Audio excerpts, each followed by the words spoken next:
Assalamualaikum warahmatullahi wabarakatuh. Perkenalkan, nama saya Ahmad Syamil Muzakir.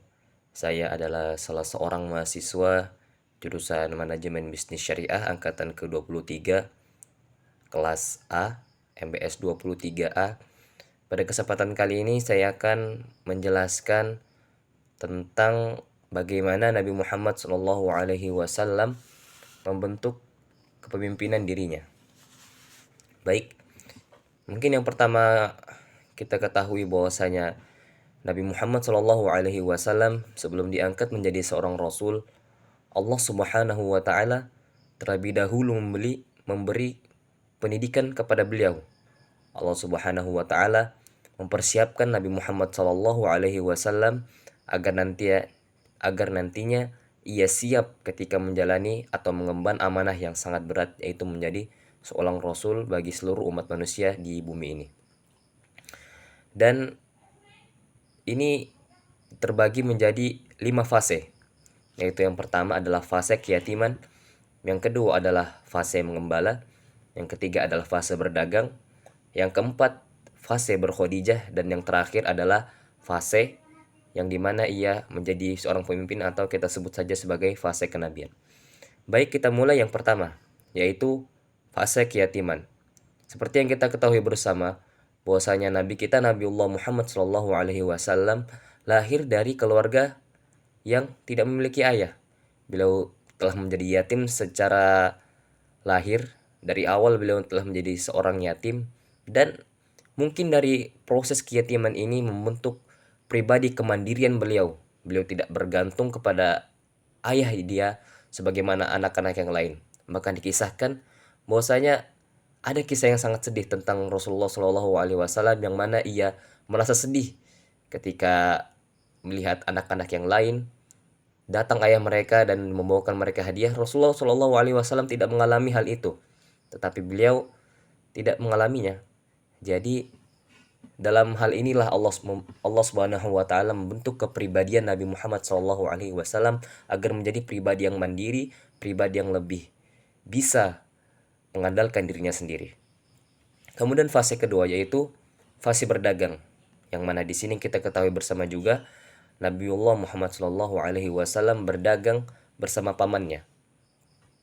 Dan di fase berdagang ini Allah Subhanahu wa taala juga memberi pelajaran penting kepada Nabiullah Muhammad Shallallahu alaihi wasallam, yang mana beliau dilatih untuk berdagang, bernegosiasi, melatih kemampuan berbicara. Karena ketika kita berdagang pasti kita harus membutuhkan skill komunikasi yang sangat baik. Oleh karena itu Nabiullah Shallallahu alaihi wasallam dilatih oleh Allah agar mengatur atau membiasakan berkomunikasi dengan cara yang baik dan benar. Dan inilah tahap yang kedua yang dijalani oleh Rasulullah Shallallahu alaihi wasallam, yaitu fase berdagang. Selanjut ke fase selanjutnya, yaitu fase mengembala, yang mana yang kita ketahui bersama, menggembala itu bukanlah sesuatu yang mudah. Dan pada saat itu Nabiullah Muhammad SAW menggembala kambing. Kambing itu adalah salah satu hewan yang ketika kita tarik ke depan maka ia akan ke belakang. Ketika kita tarik ia ke belakang maka ia ke depan. Dan disinilah jiwa kepemimpinan Rasulullah Shallallahu Alaihi Wasallam dilatih agar beliau bisa senantiasa mengatur emosi beliau, mengatur kesabaran beliau, agar kelak nanti jika beliau ingin mengatur sebuah umat manusia, tentunya beliau sudah terbiasa melalui fase mengembala ini. Mengembala karena bukanlah suatu hal yang mudah. Beliau harus memberikan makan, harus memberikan minum, harus menjaga dari hewan-hewan liar, dan juga harus dapat mengatur seluruh hewan gembalaannya agar senantiasa aman selalu. Ini adalah fase yang ketiga.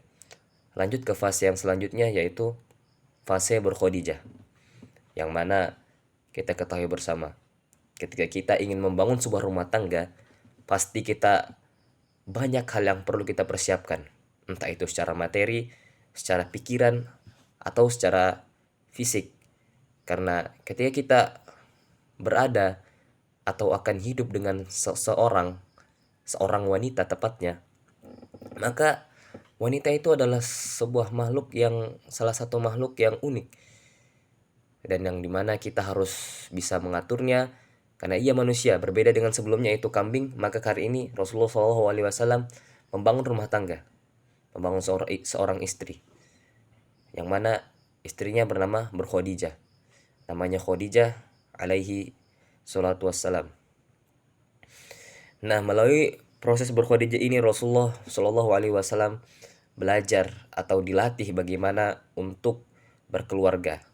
Maka ketika keimanan Rasulullah Shallallahu Alaihi Wasallam telah lengkap, maka beliau ditunjuk oleh Allah Subhanahu Wa Taala untuk menjadi seorang nabi, yaitu fase kenabian. Yang dimana fase kenabian ini ketika Nabi Muhammad Shallallahu Alaihi Wasallam telah melewati 4 proses yang sebelumnya, yaitu fase keyatiman, fase mengembala, fase berdagang, fase berkhadijah, maka beliau Shallallahu Alaihi Wasallam ditunjuk oleh Rasulullah Shallallahu Alaihi Wasallam untuk menjalani fase kenabian, yang mana seperti yang kita ketahui ajaran beliau sampai sekarang adalah ajaran yang telah mendunia. Bahkan satu dunia pun mengetahui Nabi Muhammad Shallallahu Alaihi Wasallam. Kita semua adalah pengikut Nabi Shallallahu Alaihi Wasallam. Dan ketika kita mendengar kisah-kisahnya, kisah-kisah yang diutarakan oleh para sahabatnya, orang-orang yang telah melihatnya, maka pribadi Rasulullah Shallallahu Alaihi Wasallam adalah pribadi pemimpin yang paling mulia. Bahkan disebutkan di antara orang-orang yang berpengaruh di dunia, ada sebuah buku yang menuliskan beberapa orang yang paling berpengaruh di dunia. Yang nomor satu adalah Nabiullah Muhammad alaihi salatu wassalam. Mungkin sekian yang dapat saya sampaikan. Jikalau ada salahnya itu datangnya dari diri kami pribadi, dan jikalau ada benarnya itu datang dari Allah Subhanahu wa taala. Wabillahi taufiq wal hidayah. Wassalamualaikum warahmatullahi wabarakatuh.